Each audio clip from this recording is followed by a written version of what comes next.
Muito obrigado por escolher o Ministério de Vídeo e Áudio do Templo Batista Maranata. Depois de ouvir esta mensagem, visite o nosso site www.tbm.org.br.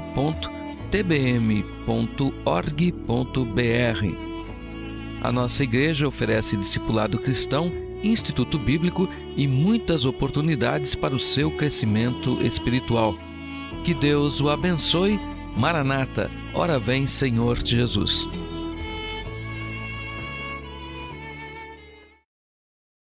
Bíblias, em 2 textos da Palavra de Deus.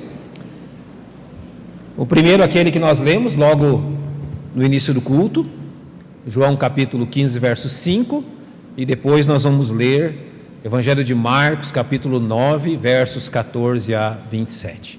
E aqueles que puderem, coloquem-se em pé, por gentileza, para lermos esses 2 textos. Então, eu vou ler Evangelho de João, capítulo 15, verso 5. Eu sou a videira, vós as varas. Quem está em mim e eu nele, esse dá muito fruto, porque sem mim nada podeis fazer. Esse é o título da nossa mensagem hoje. Porque sem mim nada podeis fazer. Agora abra sua Bíblia, Evangelho de Marcos, capítulo 9. Nós vamos ler uma história, fato que aconteceu, que foi registrado por Marcos, e assim diz a partir do verso 14. E quando se aproximou dos discípulos, viu ao redor deles grande multidão, e alguns escribas que disputavam com eles. E logo toda a multidão, vendo, ficou espantada, e correndo para ele, os saudaram.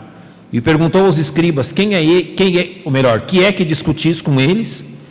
E um da multidão respondendo disse, Mestre, trouxe-te o meu filho que tem um espírito mudo, e este onde quer que o apanhe despedaça-o, e ele espuma e range os dentes e vai definhando.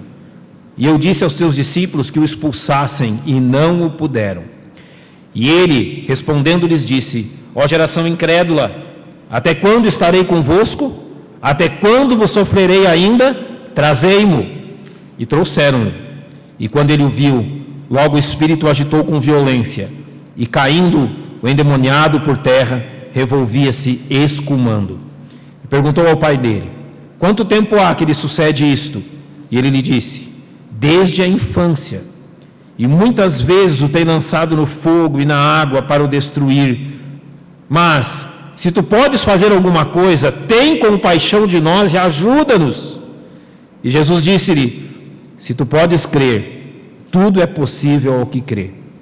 E logo o pai do menino, clamando com lágrimas, disse, eu creio, Senhor, ajuda a minha incredulidade. E Jesus, vendo que a multidão concorria, repreendeu o espírito imundo e disse-lhe, ou melhor, dizendo-lhe, espírito mudo e surdo eu te ordeno, sai dele e não entres mais nele. E ele, clamando e agitando com violência, saiu, e ficou o menino como morto, de tal maneira que muitos diziam que estava morto.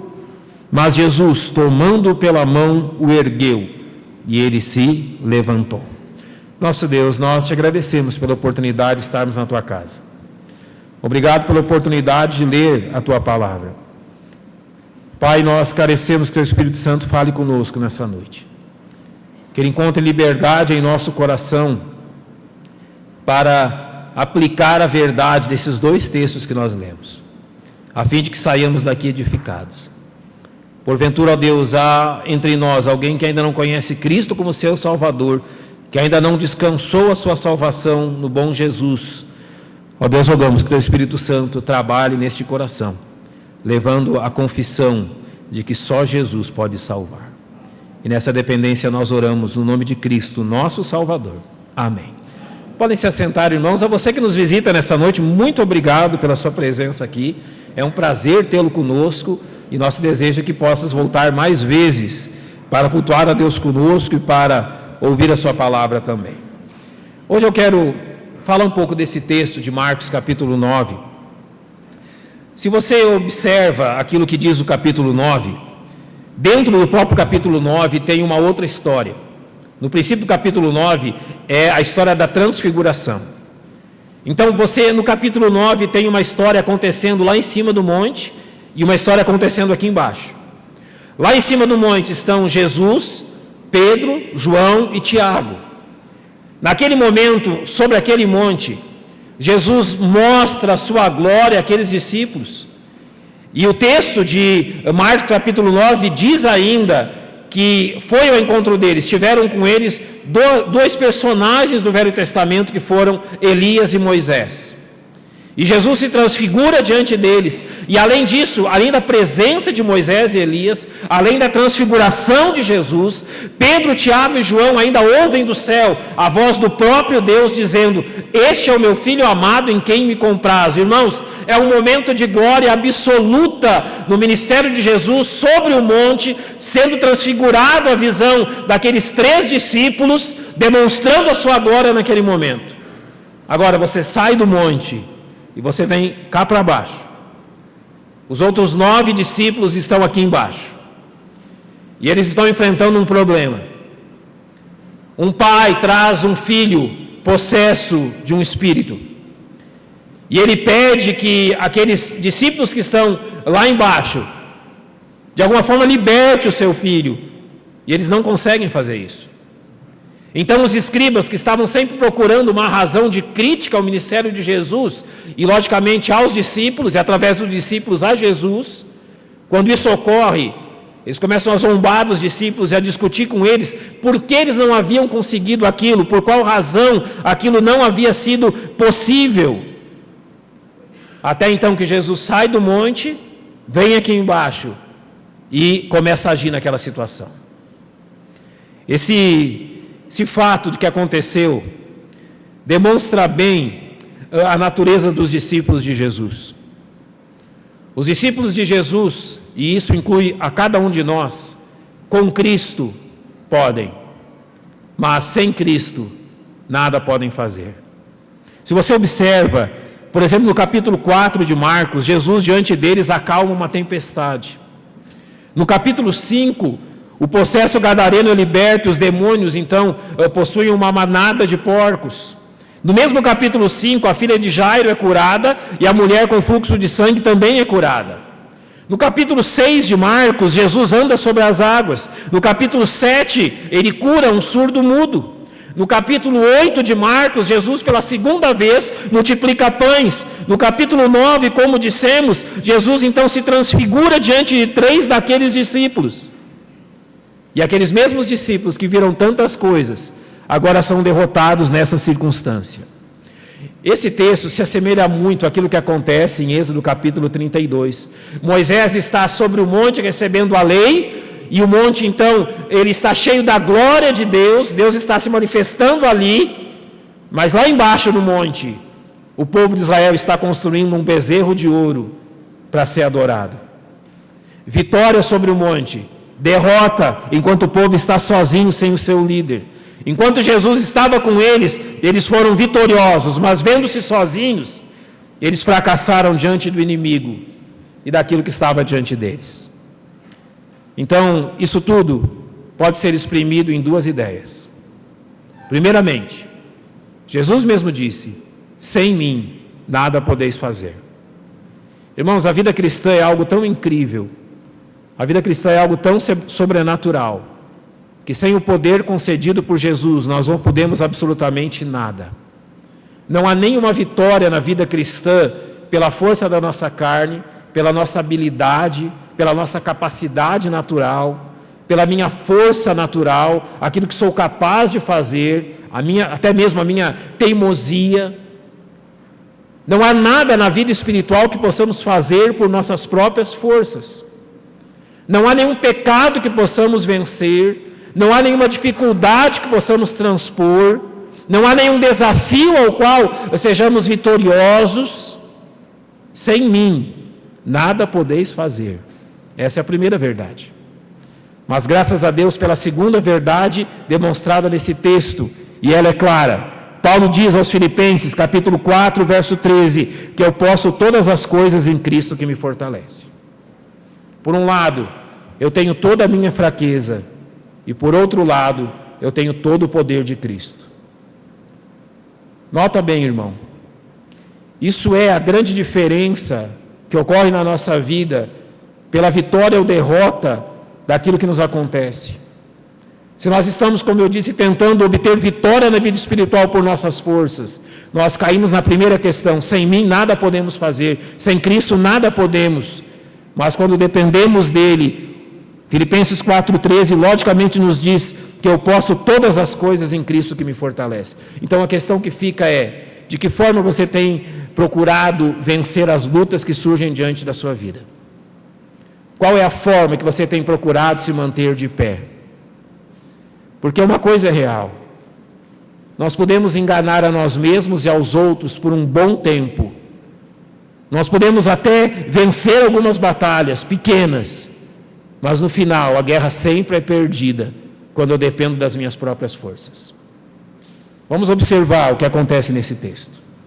Note no capítulo 9, como eu disse, que os discípulos então são derrotados diante daquilo. Eles não conseguem livrar aquele menino.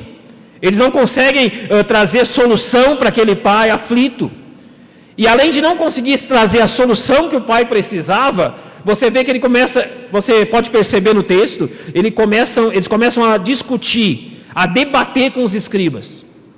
Agora você imagina, eu posso usar de ilustração para isso que eles fizeram, a seguinte questão: pensa em você no médico, você está com muita dor, com muita dificuldade, você está em dores realmente insuportáveis. E o médico então, junto com outro médico, começa a discutir entre os médicos, eles começam a debater se a injeção que vai sarar sua dor tem que ser dada no braço esquerdo ou no braço direito. Você lá com dor, com dificuldade, e os médicos discutindo em qual braço vão aplicar a anestesia. Qual seria o seu sentimento? O que você faria diante de uma situação dessas?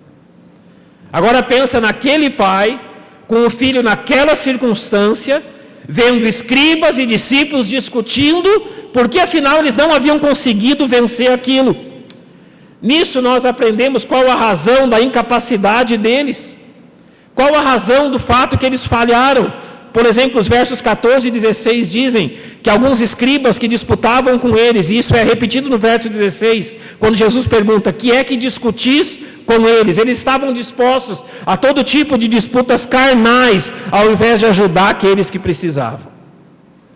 O que isso nos ensina a respeito da nossa vida e da vida da igreja? Irmãos, nós não podemos, diante do sofrimento das pessoas, achar motivos de disputa entre nós. Eles aprenderam naquele dia que sem Cristo eles nada podiam fazer, mas eles complicaram muito, mas muito as coisas. Você imagina que, discutindo sobre o fato por que não haviam conseguido libertar o menino, eles podiam ter tomado uma outra solução. Os escribas eram grandes conhecedores da lei. Os discípulos estavam andando constantemente com Cristo. Por que eles não se uniram para o bem do menino? Porque eles estavam discutindo, ao invés de fazer o bem que o menino tanto precisava, o benefício para ele. Nota que esse fato ele é bem exemplificado nas Escrituras em algumas questões que envolvem igreja. Por exemplo, um exemplo disso na igreja em Corinto. 1 Coríntios capítulo 3, versos 3 e 4 diz: porque ainda sois carnais, pois havendo entre vós invejas, contendas e dissensões, não sois porventura carnais e não andais segundo os homens? Porque dizendo um, eu sou de Paulo, e outro, eu sou de Apolo, porventura não sois carnais? Será que não tinha ninguém em Corinto que precisava da pregação do Evangelho? Será que não tinha ninguém em Corinto que precisava de ajuda? E o que as pessoas da igreja de Corinto faziam? Elas ficavam discutindo na igreja, dizendo: olha, esse é o meu grupo, o grupo de Paulo, aquele é o grupo de Apolo, aquele é o grupo de Pedro, aquele é o grupo de Cristo. Haviam aqueles que diziam isso. Será que ninguém em Corinto precisava de ajuda ao ponto da igreja ficar discutindo de quem eles eram?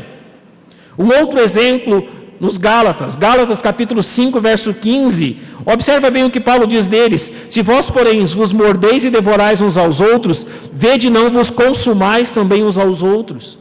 Na Galácia, será que também não havia ninguém que precisava ouvir o Evangelho, ninguém que precisava de ajuda, de apoio? E aqui a Bíblia diz, Paulo está registrando que ao invés de ajudarem aqueles que precisavam, eles estavam devorando uns aos outros. E a Bíblia dá mais exemplos. Filipenses capítulo 4, verso 2, Paulo faz um pedido a duas pessoas. Rogo a Evódia e rogo a Sintique, que sintam o mesmo no Senhor. Também em Filipos as pessoas precisavam de ajuda, mas havia pessoas na igreja, à semelhança dos discípulos, que ficavam em discussões, em questões que não colaboravam, enquanto havia muitos como aquele menino precisando de ajuda e precisando de amparo. Jesus exemplificou isso muito bem em Mateus capítulo 12, verso 25. Jesus, porém, conhecendo seus pensamentos, disse-lhes: todo reino dividido contra si mesmo é devastado, e toda cidade ou casa dividida contra si mesma não subsistirá. Sabe de onde vem a incapacidade daqueles discípulos? Vem do fato que eles deram lugar a disputas entre eles com os escribas, ao invés de olharem para aquele que sofria. Este talvez seja um dos maiores erros que uma igreja possa cometer.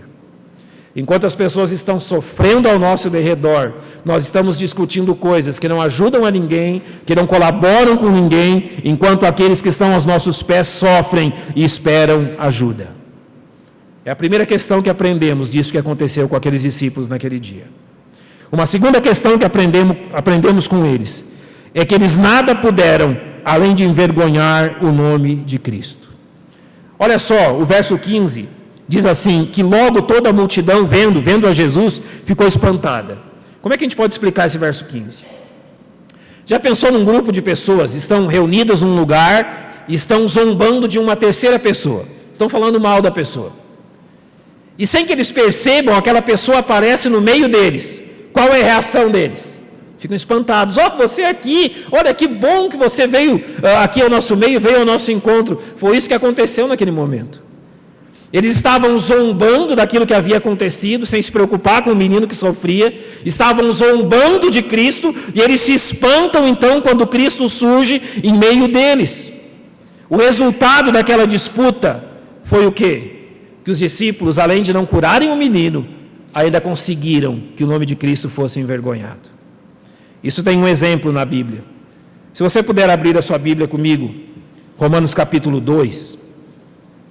Ali Paulo, ele fala uma coisa muito importante a respeito dos judeus, em Romanos capítulo 2, a partir do verso 17.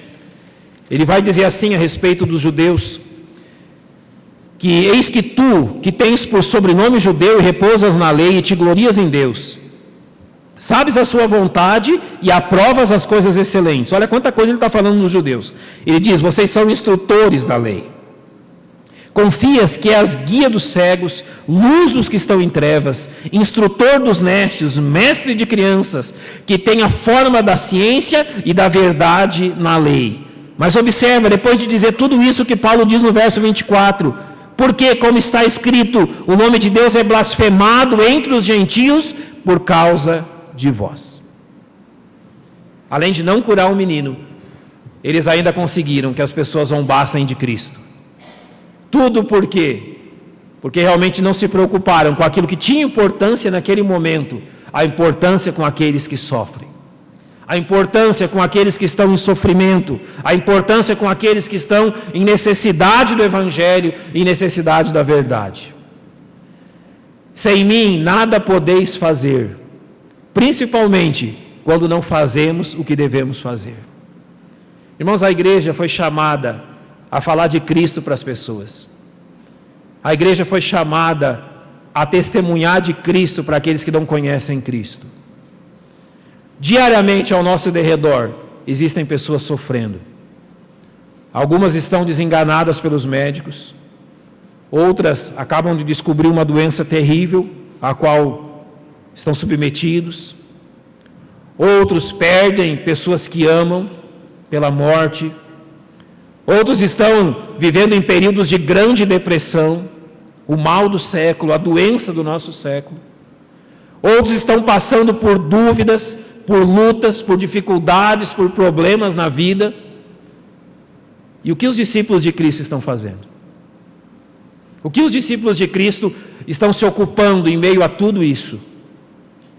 Esse mundo, ele quer parecer um grande salão de festas, onde todos estão felizes, todos estão alegres, todos estão contentes.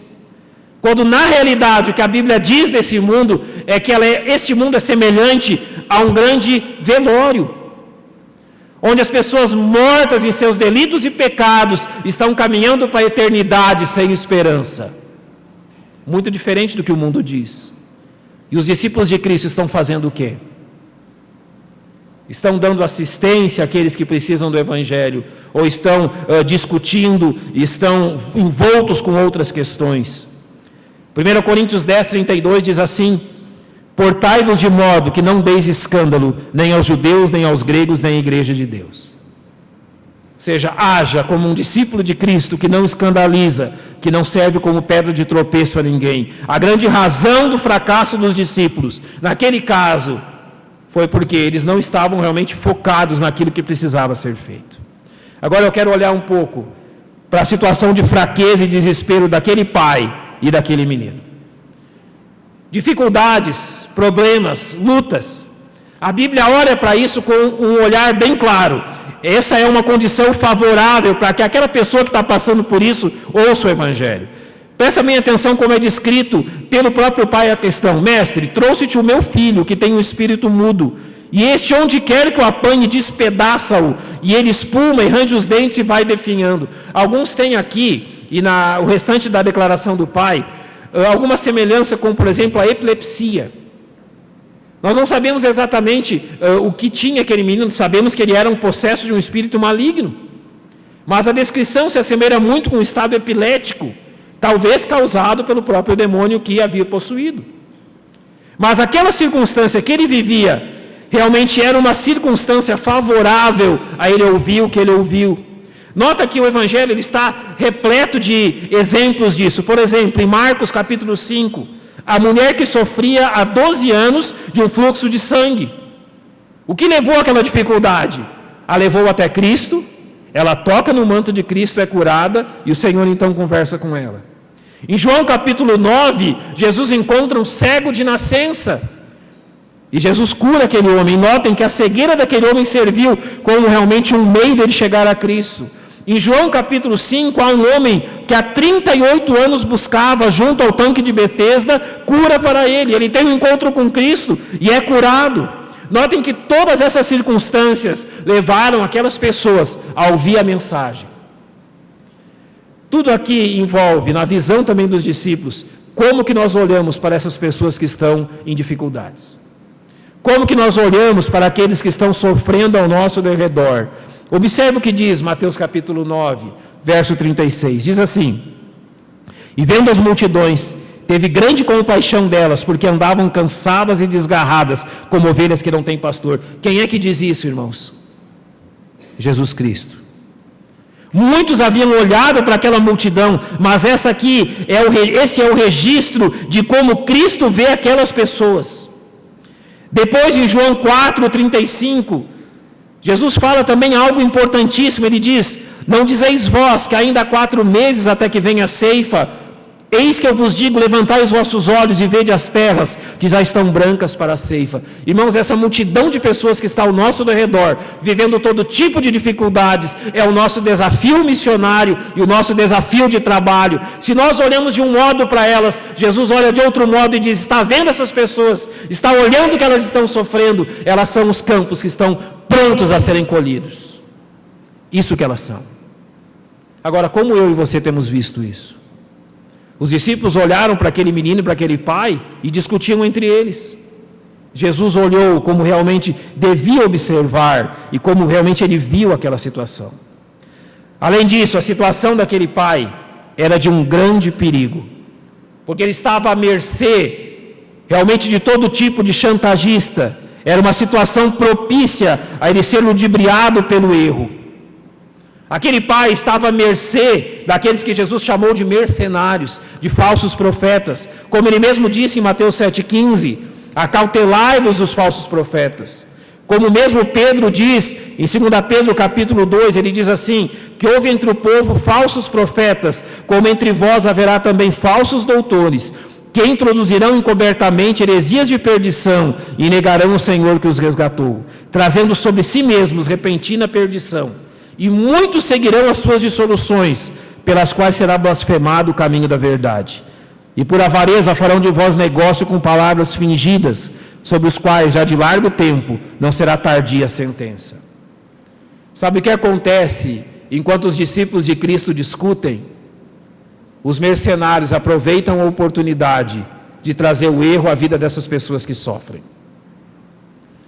Nós temos o hábito de fazer isso, de olhar e de observar como o mundo evangélico tem trazido todo tipo de heresia. E é um testemunho bíblico que as pessoas procurariam tal tipo de heresia. Procurariam a mentira, coisas que falariam o coração delas naquilo que elas queriam ouvir e não naquilo que Deus quer lhes dizer.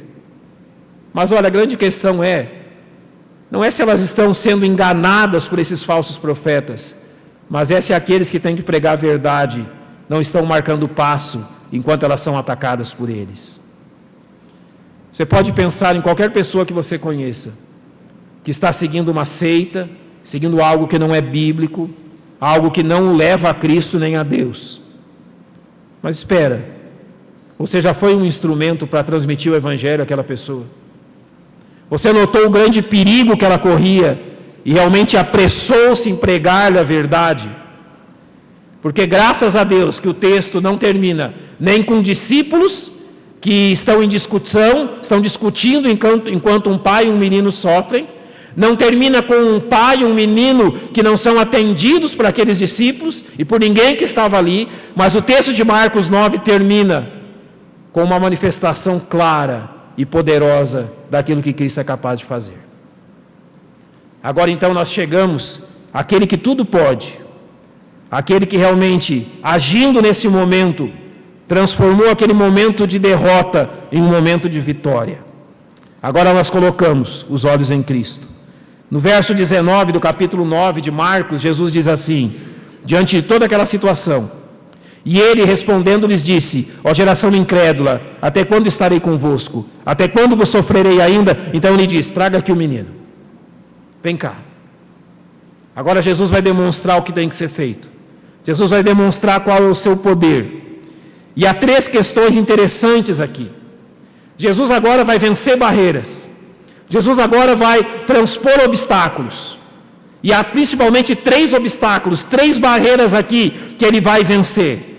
A primeira delas está no verso 21, quando ele pergunta ao pai do menino: quanto tempo há que lhe sucede isso? Ele lhe disse: desde a infância. Jesus vence a barreira do tempo. Jesus vence a barreira de todos os anos que aquele menino sofria, de todos os anos que aquele pai procurava cura. Jesus vence o desânimo do tempo, onde não havia solução, onde não havia o que pudesse ser feito, onde não se achava solução para o caso. Desde menino, Senhor, já faz tanto tempo.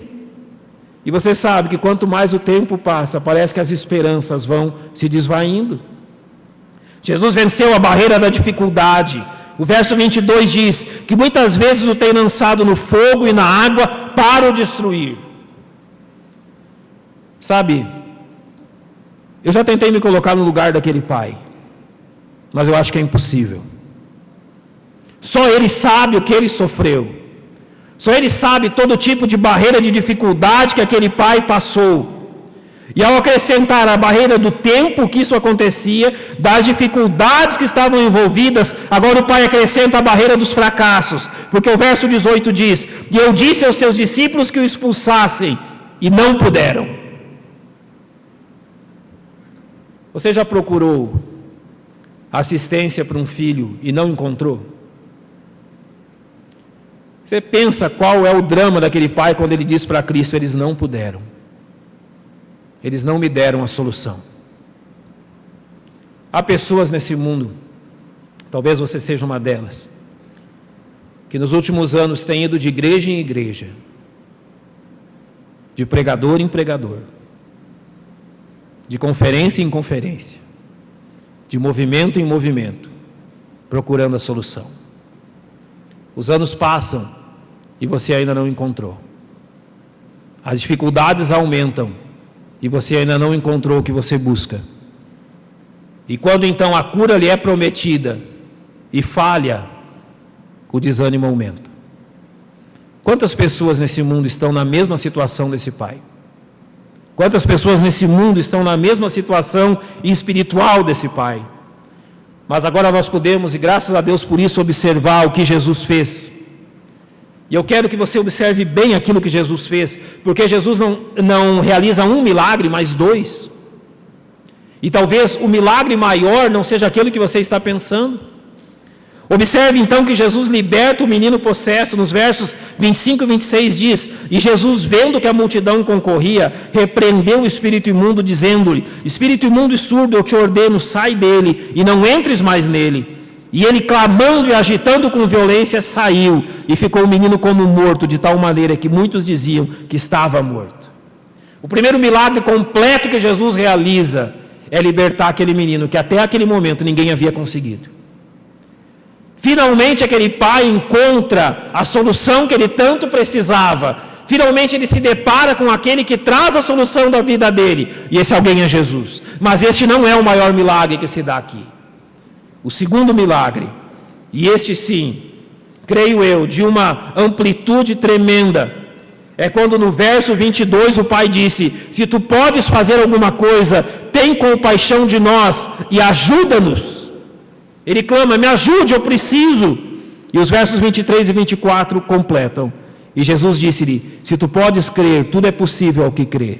E logo o pai do menino, então, olhe bem as circunstâncias, clamando com lágrimas, disse: eu creio, Senhor, ajuda a minha incredulidade. O maior milagre que Jesus realizou naquele dia foi fazer um homem incrédulo, um homem sem esperança, um homem que já vinha buscado solução em tantos lugares, um homem tão decepcionado e vivendo em tantas dificuldades, crer que Jesus podia fazer o que ele prometeu. Olhando para nós nessa noite, talvez alguns aqui estejam na mesma circunstância.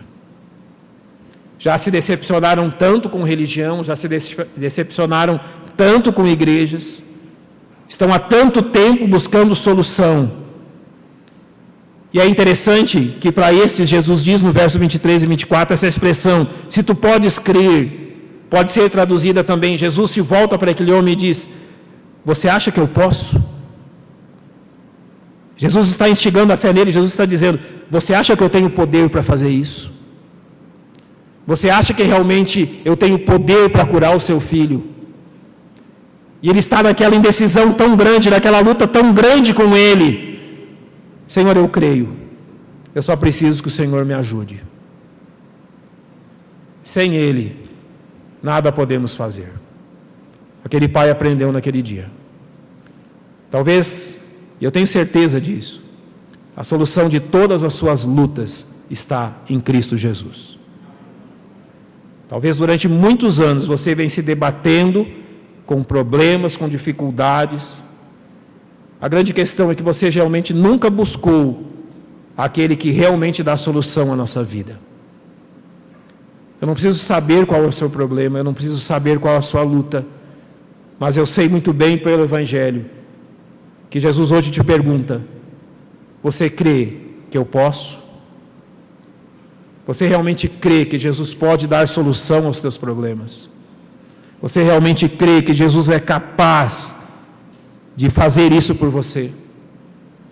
Eu gosto muito de Hebreus capítulo 7, verso 25, quando diz assim: portanto, pode também salvar perfeitamente os que por ele se chegam a Deus, vivendo sempre para interceder por ele. Sabe qual é a visão desse versículo? Essa visão desse versículo é maravilhosa. A visão desse versículo é a visão de Moisés sobre o monte. Lembra o que aconteceu? Enquanto o povo de Israel lutava lá na campina e era derrotado e as mãos de Moisés estavam baixas, mas quando Moisés erguia suas mãos e intercedia pelo povo, o que acontecia? O povo tinha vitória. E as mãos de Moisés pesadas cansavam, e o que acontecia lá na campina? O povo era derrotado. Então 2 bons homens mantiveram as mãos de Moisés erguidas, e o que aconteceu lá na campina? O povo venceu. Aqui é exatamente esta imagem: vivendo sempre para interceder por eles, quer dizer que as mãos do Senhor Jesus estão levantadas intercedendo por nós. A grande questão que Ele está nos dizendo hoje é: você crê? Você crê que as mãos do bom Salvador estão erguidas, intercedendo em seu favor? Porque são elas que nos dão a vitória. São elas o responsável pela nossa vitória. Agora a pergunta do mestre é: você crê que ele é capaz? Você realmente acredita que Jesus é capaz de transformar a sua vida e de resolver os seus problemas? Duas coisas: sem mim, nada podeis fazer. Firme-se nisso. E a segunda, maravilhosa: posso todas as coisas em Cristo que me fortalece. Se você tiver guardado só um versículo dessa noite, guarde esse: posso todas as coisas em Cristo que me fortalece. Vamos fechar os nossos olhos, mas antes de orar,